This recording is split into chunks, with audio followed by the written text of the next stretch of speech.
Hello, everyone. I hope you are having a great day because we are having a great day. And welcome to Amazon Smbhav mentoring session. So this session is actually wrapped around products. If you know what a MVP is, and today we have a very esteemed mentor with us.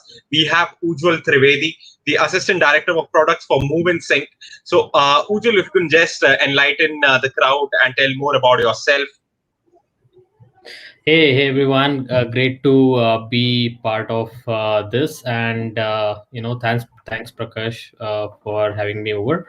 Um, right, so as he mentioned, I lead the product team at MoveInSync. MoveInSync is, think of us like Uber, but we are restricted to office commute. So we take people about 350,000 people to office and back. Of course, these are pre-COVID numbers. I mean, we are heavily disrupted because of COVID, and then now we've come up with a new and much more expansive global use case that is called Work in Sync. So that helps people make sense of the hybrid workspace that is now post COVID, that is now going to get popular, where people could work from home and office. So I've got about 16 years of experience. I've worked with a bunch of different organizations. Started my career as a techie about 16 years back, and then got into product management about 9 years back. So that's pretty much it. Quickly, is there anything else, Prakash, that you want to talk about, or we can quickly dive into? I guess uh, you are very precise with with the details, and yes, we can get on to the mentoring session. So if you are watching this video, your Amazon Smbhav concept note is accepted. So today, Ujjwal is going to shed more light upon how you can build an MVP and how you can actually encase a good product in a specified given time. So Ujjwal, over to you. So if you have something to share, and this is a live Q&A too. So if you have questions about anything, you can just put it in the chat section, or say hi to us. At least say hi to us. We said hi to you. Just say hi to us. We are eagerly waiting to say say hi back. And Ujjwal, if you can take the screen, over to you. All right, so I am going to run through, we've got about 40 odd minutes, 40, 45 minutes, and I'm going to, show you some content, like get you started on about MVP and what it is, and how we as product managers use it. And then, but I would want to keep it as interactive as possible. And if you have questions, I'd actually want to spend more time in talking to you and answering your questions, rather than, getting you through some of the material. So, but I'll just get started any which ways. Cool. Share the screen, share the Chrome tab. We are all right. I hope you can see my screen.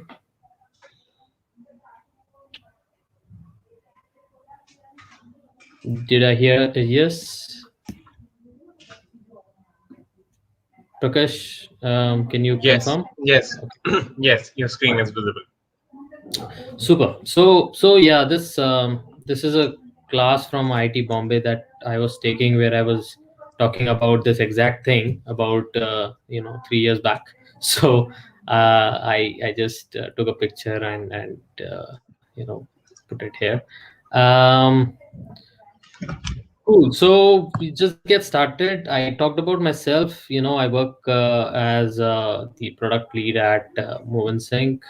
I am also a volunteer, and long-term volunteer. So also now sit on the board of this not-for-profit called Head Start Network Foundation.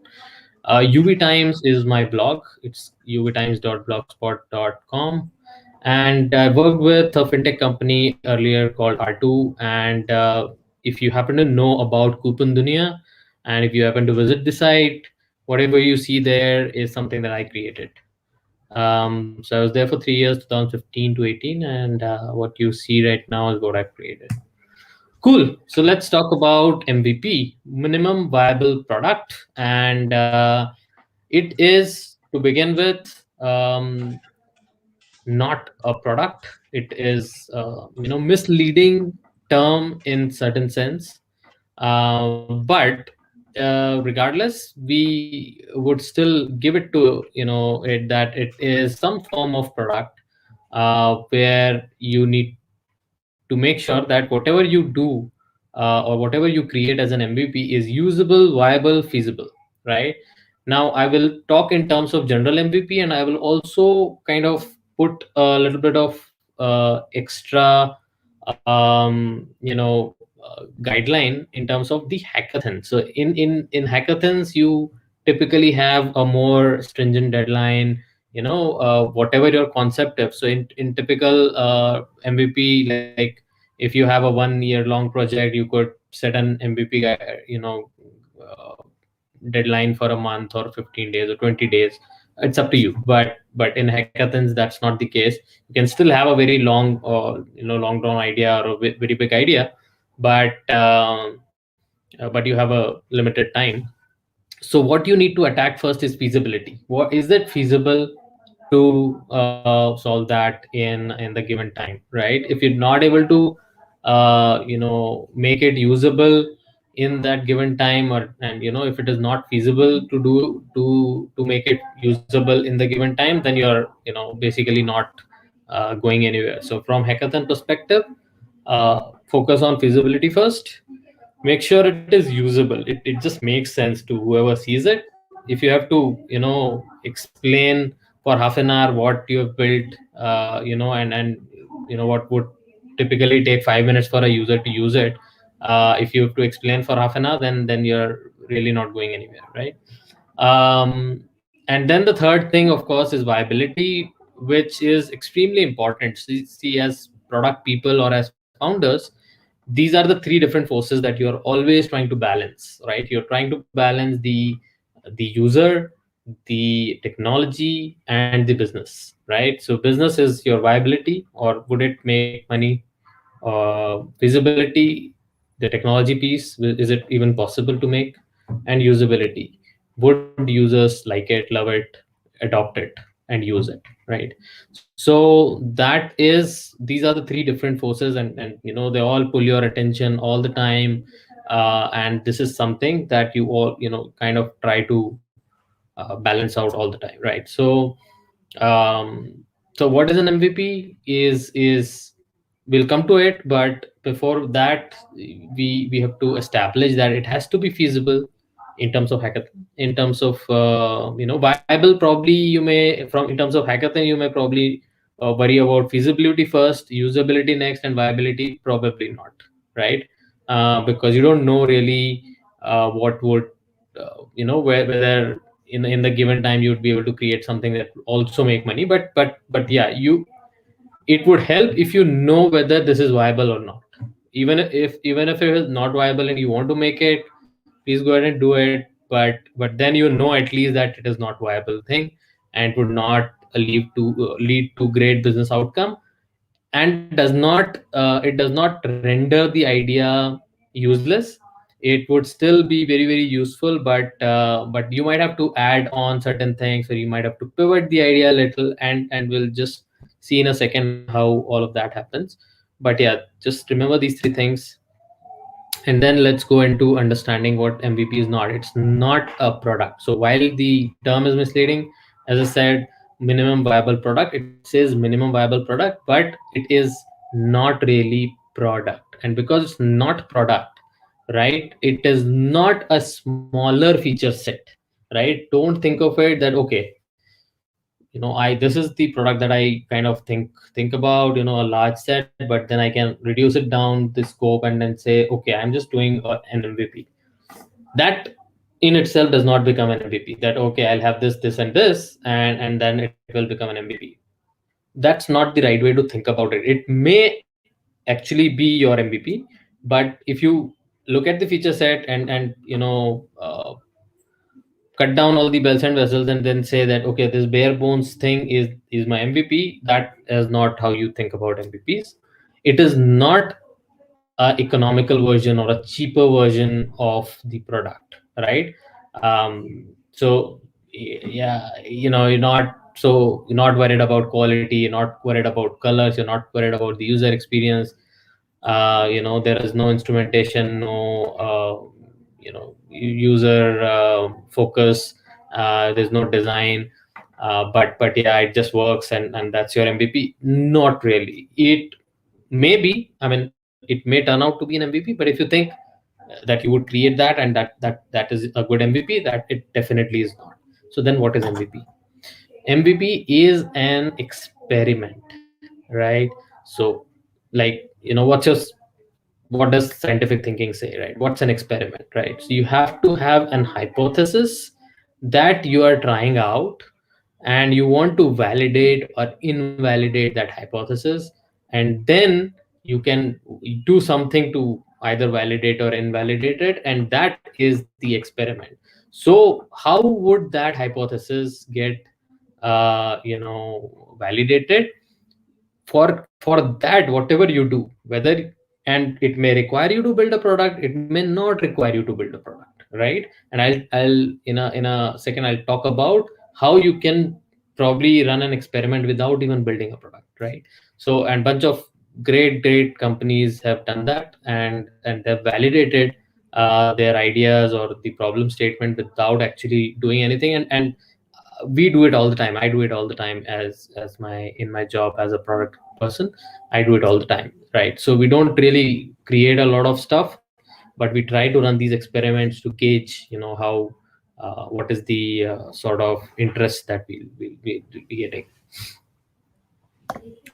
All right, so how to experiment? Just release a single feature. So Google, or Foursquare, when they launched, they just had one single feature. If either this works or then nothing works, right? So don't add any bell and whistle, just create one single feature. Now, which is that single feature? That single feature is the minimum or the most important problem that you're trying to solve, right? So of course, if you're trying to solve, let's say, the problem of uh, saving or increasing productivity, right? Increasing productivity among employees.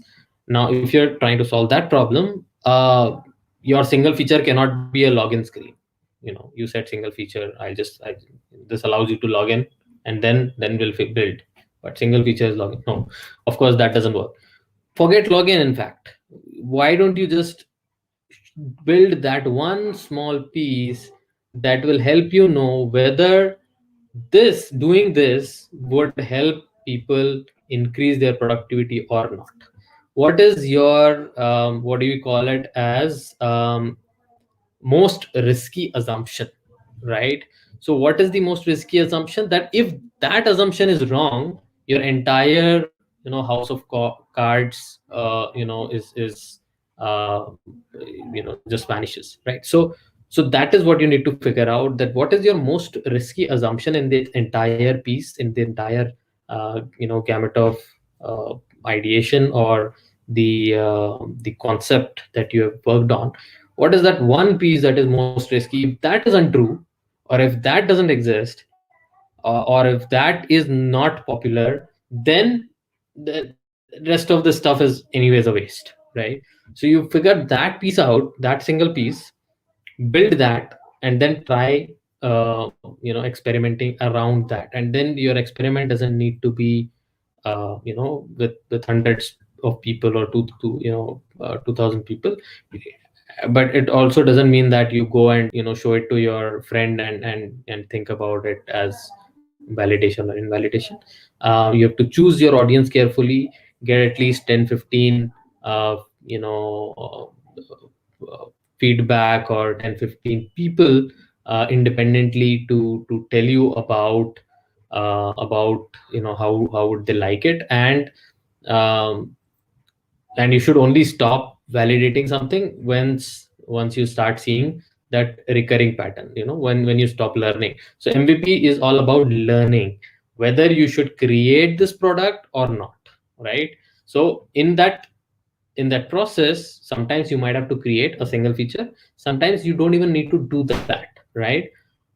This example, Fin or Explorite. So these are some old examples, but you go to any crowdfunding site and you will find hundreds of examples of where people have not really built the entire product, but they have built a video of the concept on how it will work or what will happen really, and they have started selling it, right? So they've done some experiments to know whether this is even possible, but it doesn't mean that this is how this is what they're selling. They're selling something which is much different, much better than what they have.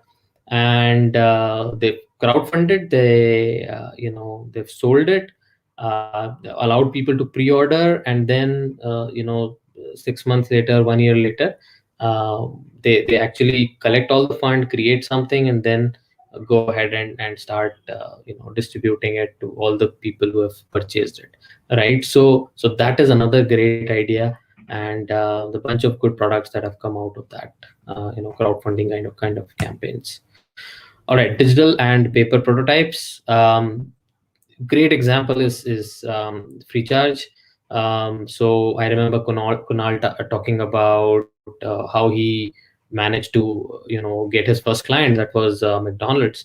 He actually showed nothing but he did not even have an app. He just created something on a spreadsheet, because that was the most something that he was most comfortable with.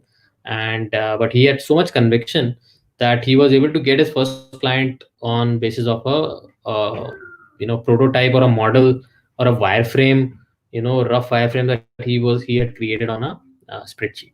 So so yeah, that's possible. Of course it is not possible if you have today, if you have an idea like free charge or a consumer, because market has evolved, right? So when he tried about 12 13 years back, that time market was different. Now you have to do something, probably in on similar lines. You have to do something with a very different kind of idea.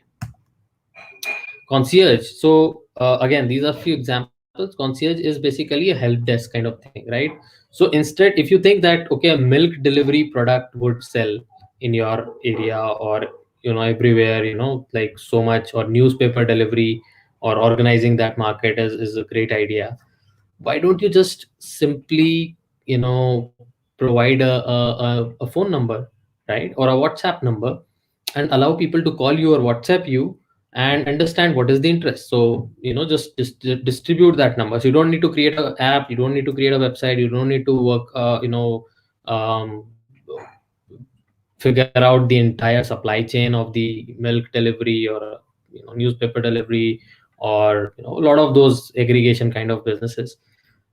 All you need to do is just distribute this phone number and see if people are dropping you WhatsApp message or calling you. Then what kind of interest you are getting. And if they're not calling or they're not putting in, then they're not interested. So either you work on your messaging or you work on your offering, right?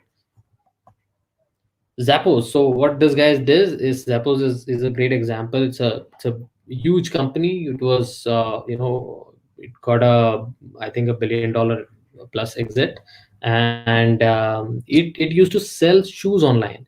And the way this guy started, he just went to a shop, clicked a few pictures of the shoes that he liked, and because there was no e-commerce for shoes, and nobody thought it was possible. But this guy took some pictures, put it on a simple landing page, and just there was no payment gateway, nothing, no delivery defined, nothing, and just said, okay, this is the link, these are the shoes that I have, if you want, let me know. And yeah, people emailed him with orders, and what he did was that whatever price tag, he just put whatever extra commission on top of it. He just went there, purchased that shoe, delivered it himself to these people. And that's how he tested the idea. And then he started getting so many orders that then he started building that website, and then rest is history. So that's another interesting. I'll just quickly run through these examples. So there's a piecemeal approach. You can release small things step by step. Explainer video. So Dropbox, great, again a great product. Everyone has probably used it.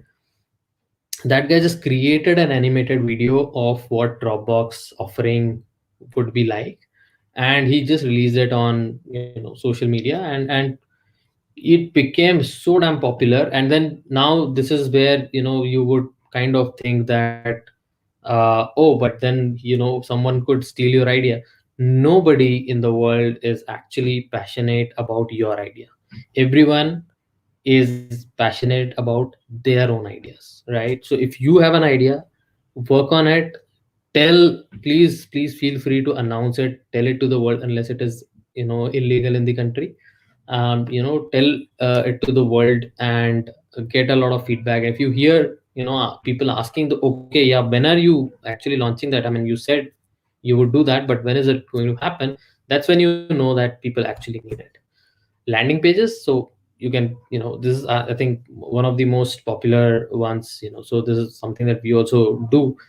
Most recently, I mean, it's not really a product, but most recently at Head Start, we wanted to create a community of HNIs, and we were not sure whether there are enough people, enough HNIs who want to get into startup space or startup funding space, and are and are looking for it, right? So what we did is we just created this landing page, and we sent it across in our network, and then we saw that there are like hundreds of people who have actually filled the form. And on the concept note, we had nothing. It's just the concept.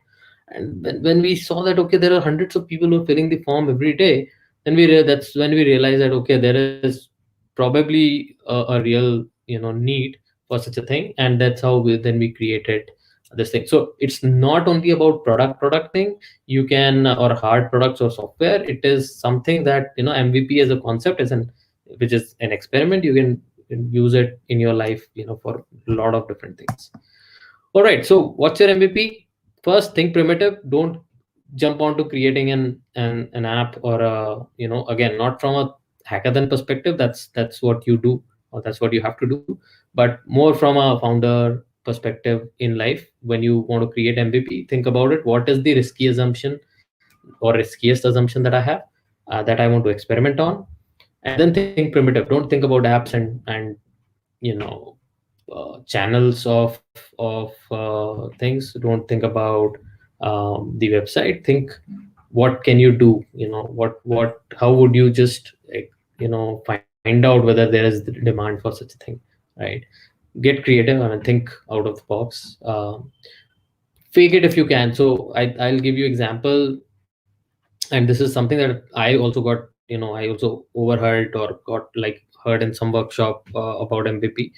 um, we wanted to experiment whether people would want to know more about certain feature. So we thought that okay, we should have a very nice documentation. So what we did is just created a help button there, a small link, say help. And we just started monitoring using Google Analytics how many people are actually clicking on that. And then based on that data, we knew that okay, if so many people click on it, then we know people are looking for more help, and they want to go somewhere and see. If even 10% people are not even clicking on such a thing, then we know that yeah, there is no heavy investment required in that. So people have used it for localization, internationalization kind of thing. That okay, this is my website, you want to see it in French, here click on this.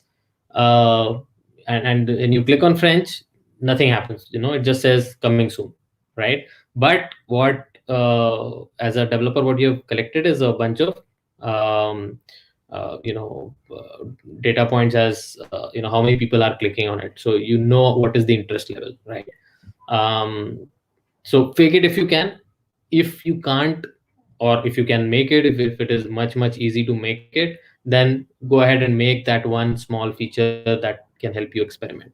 So that's about it. Thanks a lot. I just hope that I was able to keep time. That's how you can reach me. And those are the two mantras, idea has no value and I'm not the customer. Those are two things that you always need to keep in mind. um, all right. Is this MVP? I'll just take up few questions here that I see. All right, Santana Gopalan has put in a question: is this MVP generally for a product management or for this specific challenge? Well, MVP is MVP, whether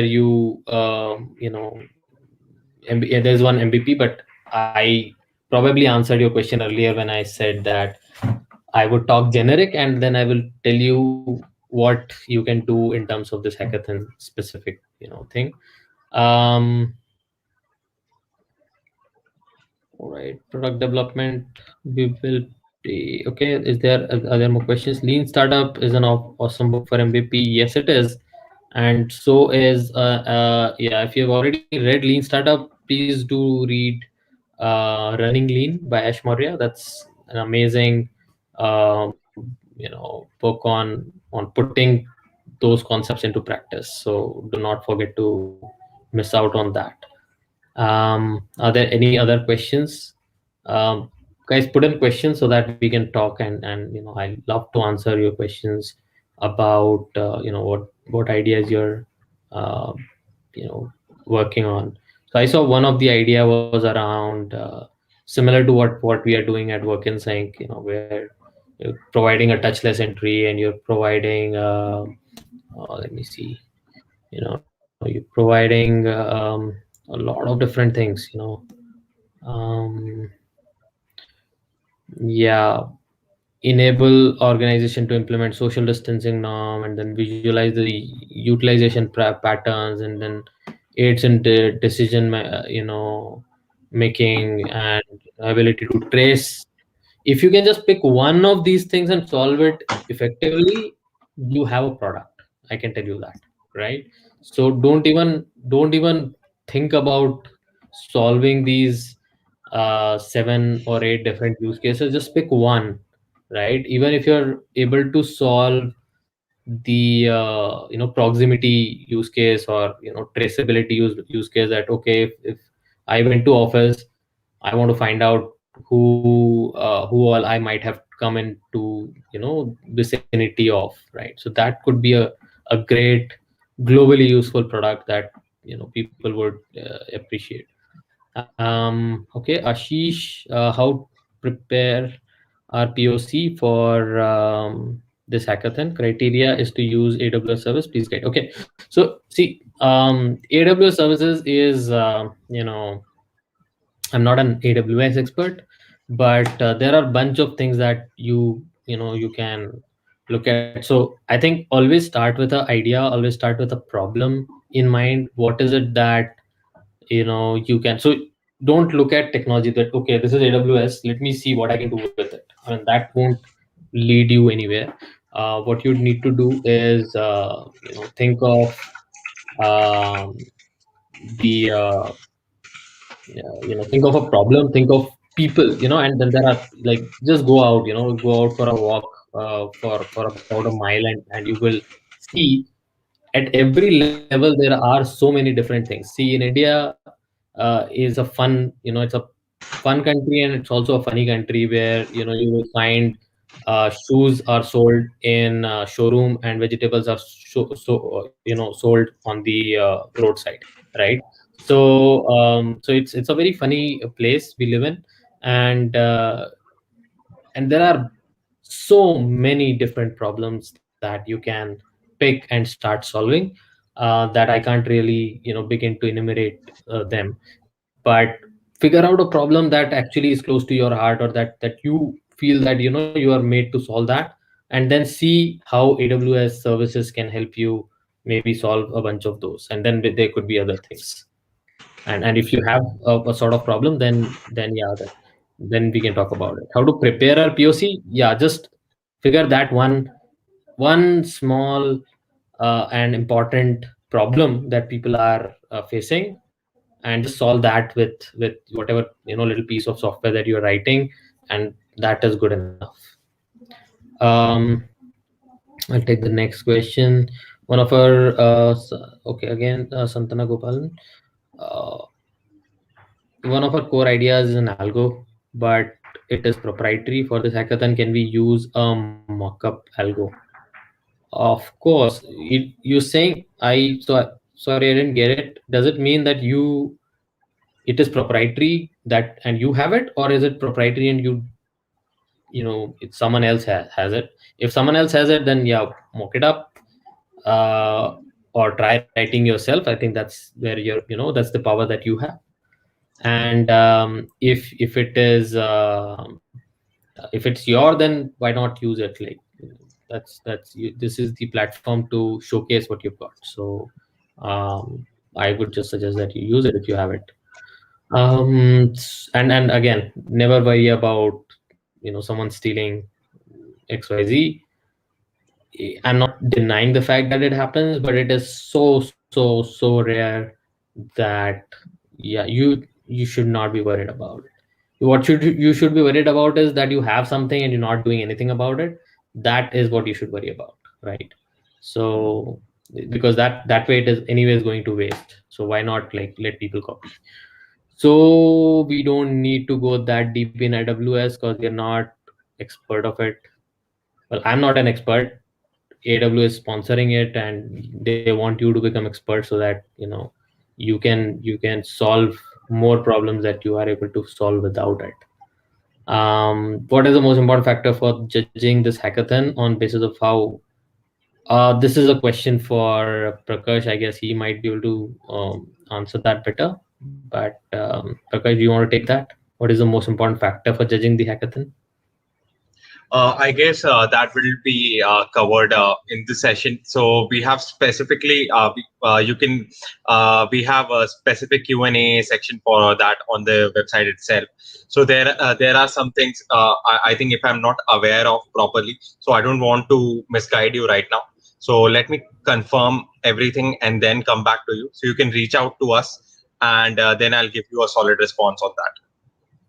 See whatever. See, I mean, what I can tell you is whether AWS resources utilize, not utilize is one thing, but how effectively have you thought about the problem and how effectively are you solving it? That definitely weighs a lot, right? Because if you're not using AWS effectively, that can be taught. Someone from AWS can actually guide you and tell you, boss, just do this instead of 10 things. You will just use this and it will solve your problem. But they would be interested in telling you this if you are actually solving a right, big enough, good, viable, usable, feasible problem. Then yeah. So focus on that. I built MVP product previously. It's not having great UI flexibility. I don't care what UI. Why does it even have a UI flexibility? But it does work. Again, I don't care if it works. It gained interest from my friends, but they are not actually using it. Should continue put my effort on it. Well, interest of friends not using it is your validation right there, right? Okay, I love it, but would you use it? No. I mean, then what's the point? They may not be the users, or they may not be the target audience. So if they're not the target audience, then you taking feedback from them, whether it is good or bad does not even matter, right? So you go to the target audience and give it to them, and if it is actually solving their problem, then they must use it. If they're not using it, then it clearly tells you that they might, whatever they're telling you in face is probably just because they like you and they don't want to upset, or see you upset. So they're not telling you in face that it's not something that you should continue working on. But yeah, I think that is a good way to try to understand whether what you're working on is making sense or not. But before you conclude that it is not worth it, I would suggest that instead of friends, you give it to people who would really have that problem, and it really solves their problem. Again, UI and all, everything doesn't matter. So great example is IRCTC. It had pathetic experience for 10 years, but people would just use it, and millions of people will just use it every morning, right? um, Despite of its bad UI, bad UX, being sluggish and all of that. Would a design document get any points? I don't know. Okay, I was probably not audible for a little while, but I hope I am now. Mm, Okay, are there any uh, other I questions? I thought I am facing a lot of problem with my own internet connection. Yeah, I know I was able to see all of you all right, so I didn't know whether it was on my side or it was on his side. But yeah, that keeps happening, so not surprised. All Whenever right, I go on a stream, I'll tell you. Oh, I'm sorry to cut you off. Mm. all right, it's an Uh, entertainment app. It won't solve any real world problem. Okay, Facebook. Do you think Facebook does not solve a real world problem? Do you think Netflix does not solve a real world problem? Do you think Hotstar does not solve a real world problem? Or games, there are games which are like millions of making millions of dollars in money. Uh, there's nothing which where you should think of it like it does not solve a problem. So entertainment app should be solving a problem of boredom. If it is not effective, then of course it is not a great app, or it does not really solve a real world problem. But yeah, if it is a really addictive game, or some content, or anything around that, then of course um, it would solve a real world problem. So yeah, I mean, people do not really think about problems in the right sense, right? So you should think about what is the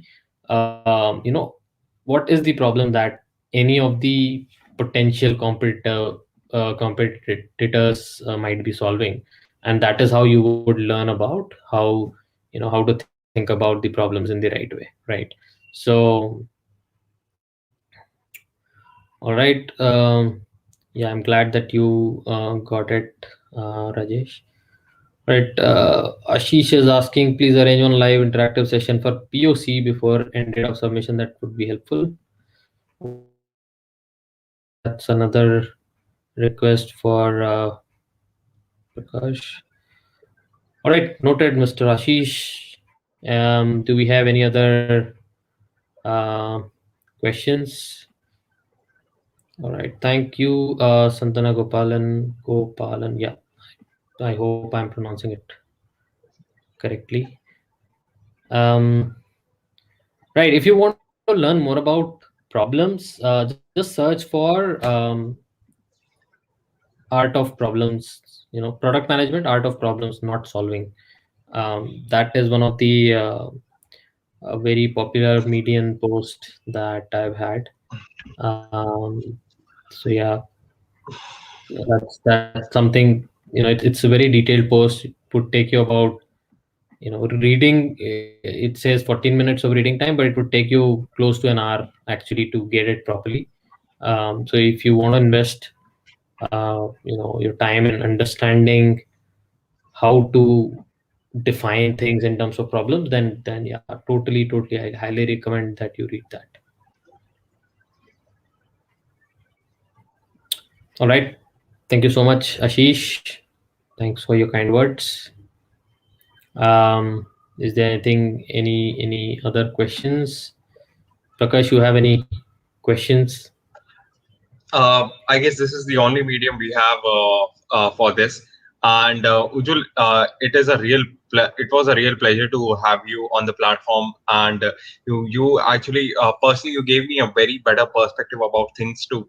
So I'm trying to understand what product management and development is. So this is something which, from a point of view, I never thought of, because generally we see things in a very linear way. And so it gave me a very dynamic inclusion of ideas. And I think I need to read more. I understood that the people are very well read, and people know what they are doing. So Ujjwal, a great pleasure for to have you as one of the mentors for this for Amazon Smbhav Hackathon. And people, if you have questions, we have already made a channel on Discord, so you can ask those questions over there. We would be inviting Ujjwal to the same channel once in a while, and he can take up your questions over there. Thank you so much, guys. Thank you so much for joining in. Thank you so much, Ujjwal, for coming today. We have a next session as well tomorrow at 7:30 p.m. and also day after tomorrow. So please do join in for those mentoring sessions as well. Thank you so much, Ujjwal. Thank you so much, everyone, All who right, joined thanks, this guys. session. All the best and do well.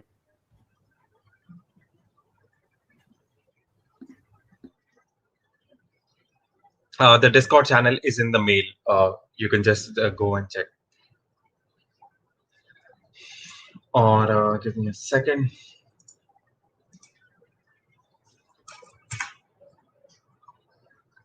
You can use this.